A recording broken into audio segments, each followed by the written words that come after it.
Morning, y'all.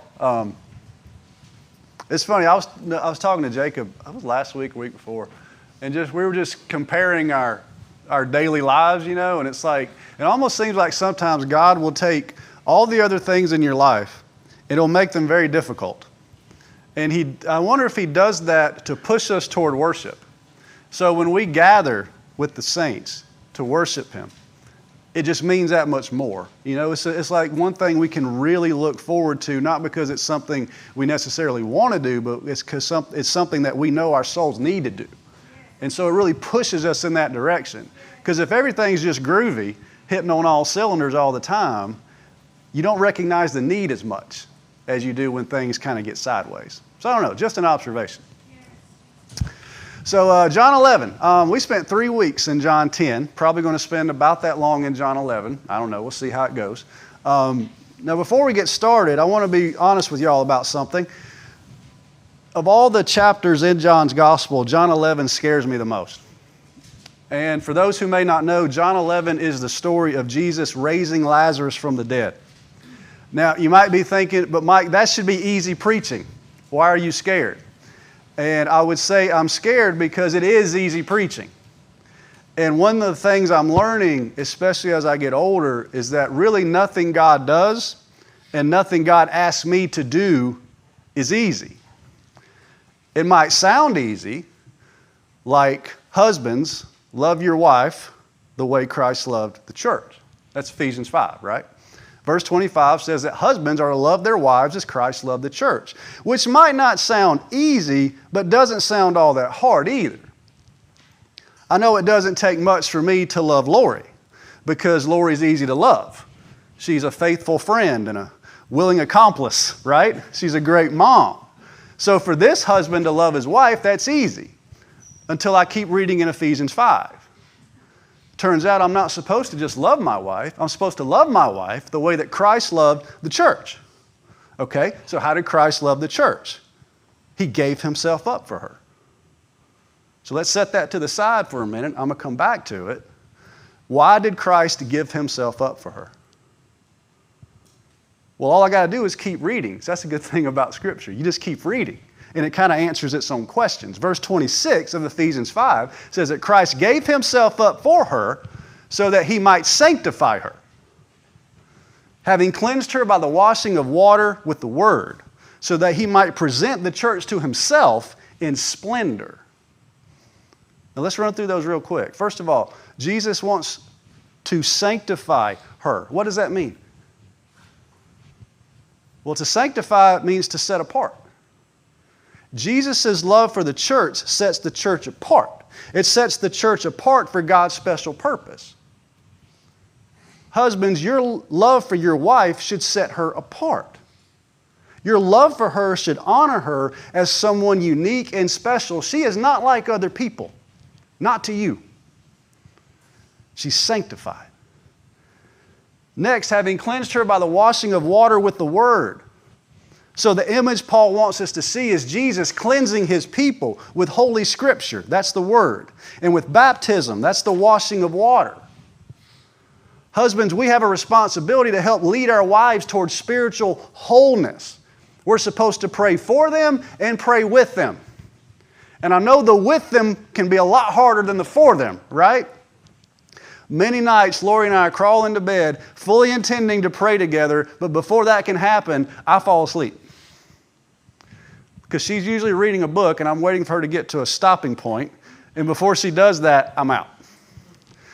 She's even told me many mornings, well, I rolled over to pray and you were snoring, so I just kept on reading. Last thing, so that He might present the church to Himself in splendor. The language is so beautiful. In other words, Jesus lifts the church up. Husbands, we're to lift her up. The way we love our wives should bring her best out of her. Okay? Should bring her best out of her. We should be building her up, not tearing her down. Because let's be honest, ladies, y'all do a good enough job tearing yourselves down. Guys, our wives are to be presented in splendor. meaning that all that dignity and that value and that beauty that her insecurities keep pushed down, our job is to pull that stuff up to the surface so that she can see it. And she can really start to believe it because it's true. Now, how do we do that? Well, we pick up what I said to put aside earlier. He gave himself up for her. It sounds like I'm picking on guys this morning, and I kind of am. So, guys, if we're going to love our wives the way Christ loved the church, we have to see her as worth dying for. And I don't just mean laying down your life for her. I mean laying down your pride for her. I mean laying down your ego for her. I mean laying down that hunting trip because she needs to spend time with you. I mean laying down the things you want so that you can give her the things her soul needs. Now take all of that and pile it up in front of you. And pretty soon, it doesn't take long for me to realize that loving my wife is not easy. It's not supposed to be. Maybe it's easy by my standards, but not by Jesus' standards. And his standards are the only ones that matter. Nothing Jesus did was easy. And John 11 is one of the better examples of that in the New Testament. So let's read verses 1 through 6, and hopefully we can see what I'm talking about.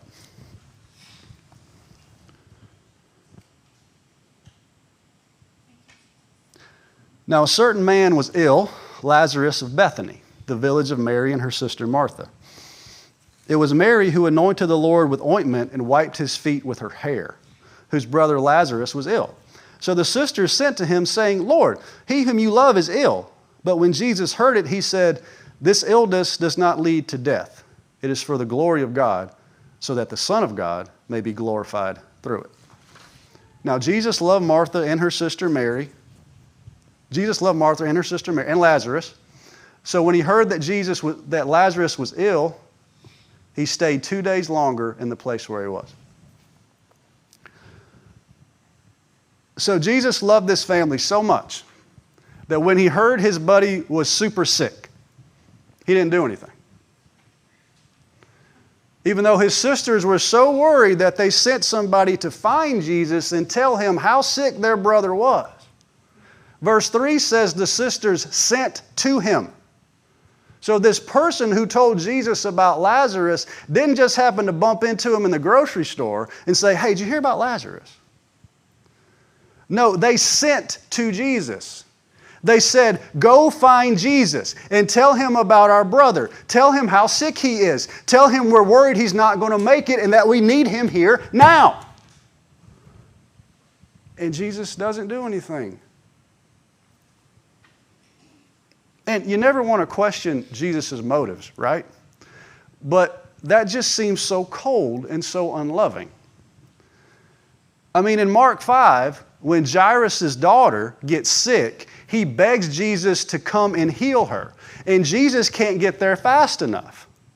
He wants to go there so he can heal her. And in Luke 7, a Roman army officer sent to Jesus, the same way Mary and Martha did, because his servant was sick. Luke says he was close to dying. And the messengers don't even ask Jesus to come to the house. The centurion just wanted Jesus to say the words. And he believed that Jesus' words would make his servant better. And Jesus marveled at the man's faith, and he said the words, and the servant was healed. But when Jesus heard about his dear friend and his grief-stricken sisters, he could have just said the words and Lazarus would have gotten better, but he didn't say anything. He didn't do anything. Has Jesus ever done that to you? You ask him, you beg him to do something, and he doesn't do anything. You know, we all love the story of Jesus raising Lazarus. I mean, how could we not, right? But I think the most valuable lesson for us in this story is verse 6. So when he heard that Lazarus was sick, he stayed 2 days longer in the place where he was.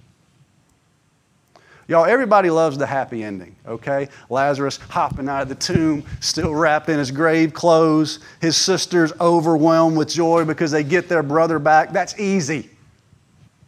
Everybody loves that. That's easy. But for Jesus, knowing Lazarus was going to die, knowing the pain it was going to cause his sweet sisters, knowing how it was going to tear up everybody in Bethany to lose that man, he stayed 2 more days in the place where he was. I cannot imagine how hard that was for Jesus. The anguish that he was in. Because Jesus didn't even have to go to Bethany. He could have just told the messenger, no, dude, Lazarus is good. Trust me, he's up aggravating his sisters as we speak. He's fine. But he didn't do that. He didn't do anything. Which, apart from the cross, was probably the hardest thing Jesus ever did. The healing of Lazarus is the greatest miracle Jesus ever did, apart from the cross.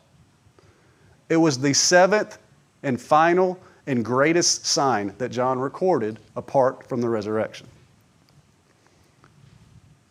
John used each different sign to give the reader a different revelation as to who Jesus is, okay? The last sign, this greatest sign, is Jesus proving that he really is the resurrection and the life, and that even death must obey him. But before the miracle came the waiting, and nobody likes the waiting. Before Jesus gave this family what they wanted, he needed to teach them something that they did not want to learn.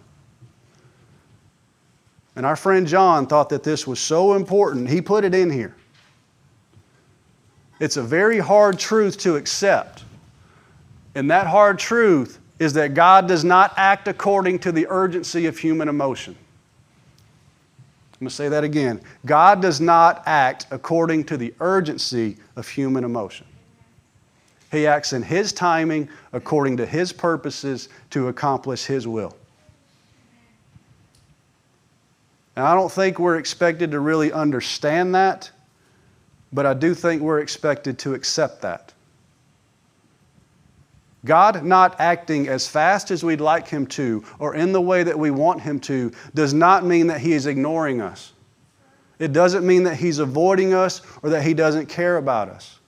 On the contrary, it usually means that He's preparing a clearer, greater revelation of Himself that He wants to give us. And that only happens in His timing, according to His purposes, to accomplish His will. And His will in John 11 is for the Son of God to be glorified. That's what Jesus said. Now, y'all remember when we covered chapter 9? We talked about how Jesus and His disciples, they were walking past the man born blind, right? And Jesus asked one question, but His students asked a different question. His students wanted to know, why was this man blind? Did he sin? Did his parents sin? Who sinned? Why is he blind?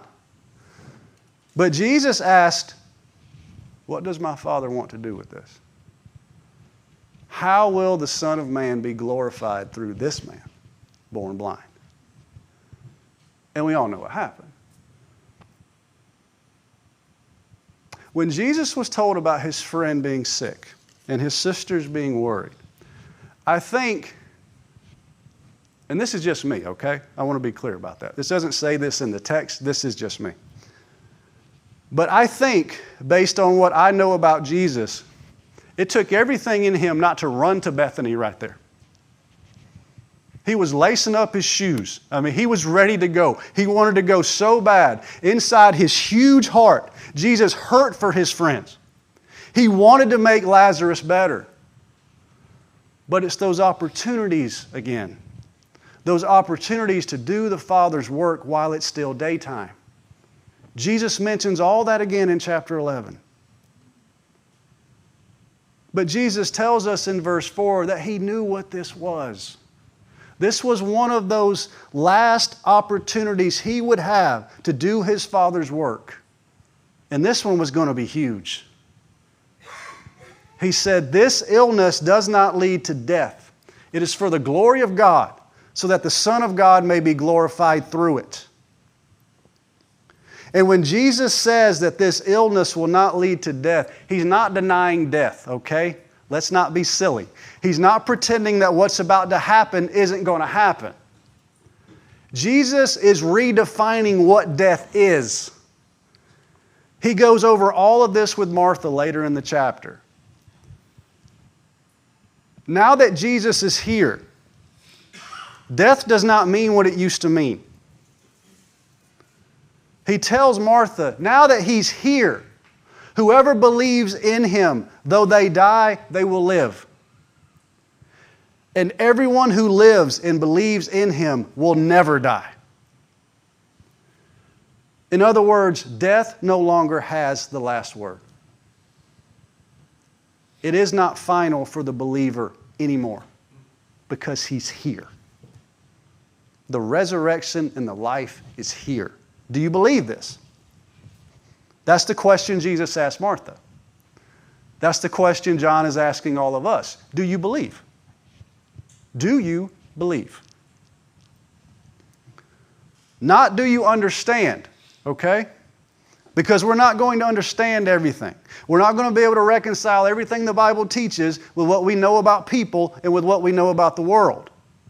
But like we've talked about so many times before, John did not write these things so that we'd understand. These things are written so that you may believe that Jesus is the Christ, the Son of God.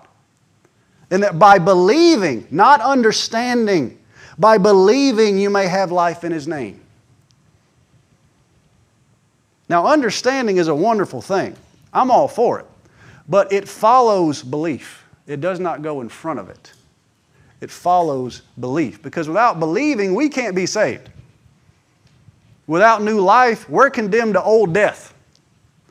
And if we stay dead, all the understanding in the world is not going to do us any good.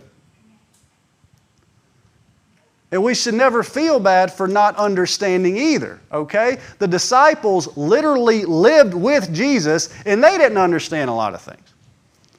But they did not let their lack of understanding keep them from saying the first thing that popped in their heads a lot of times.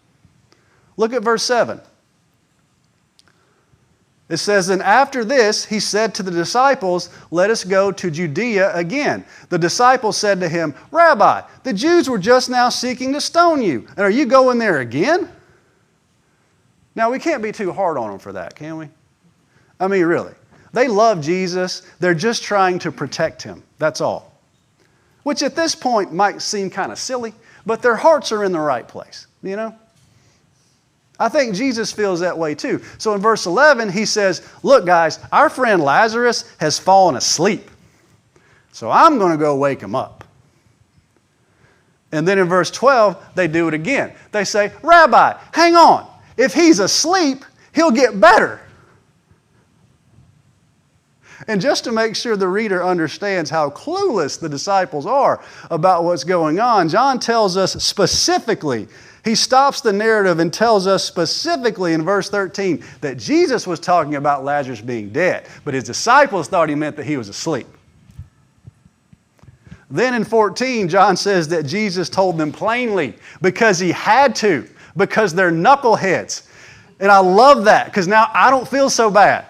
But Jesus said to him, He's like, look at me, Lazarus has died. Just waiting for a reaction. And He says, and for your sake, I'm glad I wasn't there. Now, y'all, that last part, that's huge. That's huge. Verse 15 of chapter 11 is a hinge moment in John's gospel. And what I mean by that is from verse 15 forward, everything shifts. Everything changes. Because the story of Lazarus, as awesome as it is, it does not stand on its own, okay? It is a preview of Jesus' resurrection. Lazarus' tomb is a preview of Jesus' tomb. If you've ever read the story completely, it's the same tomb. Not physically the same tomb, but the same kind of tomb.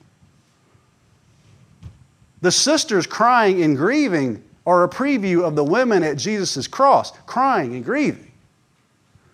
Jesus told the folks at Lazarus' tomb to roll back the stone and take off the grave clothes.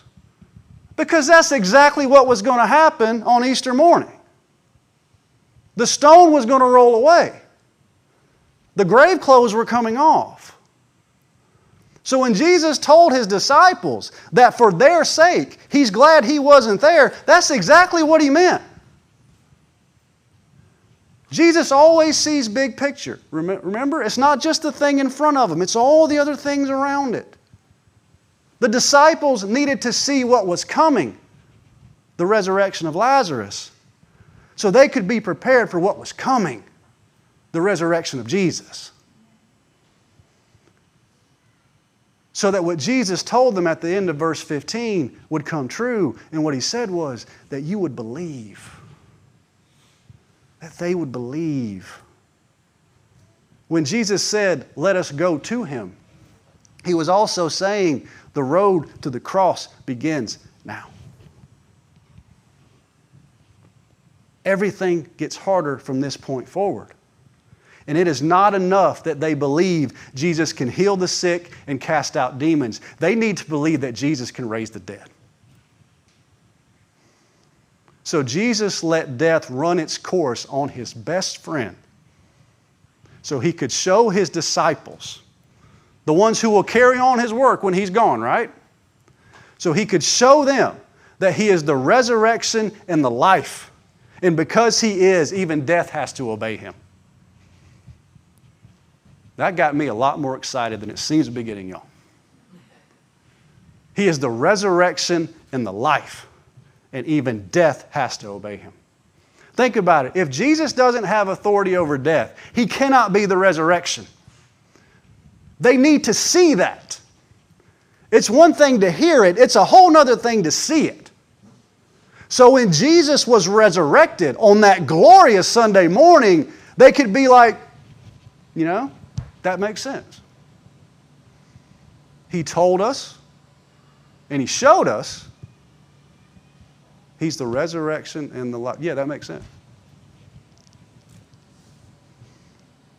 And y'all, the fact that Jesus knew Lazarus was going to die, the fact that He knew how painful that was going to be for Mary and for Martha, and He let that happen. He waited for that to happen. That does not mean that He does not care, okay? I just want to make sure that we understand that. In verse 5, John said that Jesus loved Martha and her sister and Lazarus. Well, the Greek word that John uses for love is agapeo. That's the big one, right? That's the big love word. That's the one that describes the love of God. That's the love that is sacrificial, and it's selfless, and it's self-emptying. It's a love that's willing to suffer in order to give good to other people. Jesus loved this family so much, He was willing to suffer the pain of letting Lazarus die and suffer the pain of letting His sisters grieve Him so He could give them a greater good. So He could show them the glory of God. And when the glory of God was ready to be revealed, because it was God's timing, according to God's purposes, in order to accomplish God's will, that's when Jesus showed up. That's what we see in verse 17. And we're going to pick that up next week. So I hope you'll be back for that. But right now, we're going to observe the Lord's Supper as a church family. This Communion Sunday here at Legacy, when we remember Jesus' blood that was shed and His body that was broken so that we could be made whole again. So that we could go home again.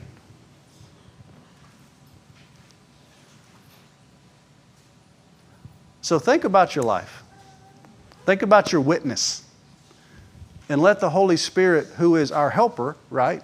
Let Him help us see if our lives and our witness is what Jesus wants it to be. And when we're ready, please come to His table.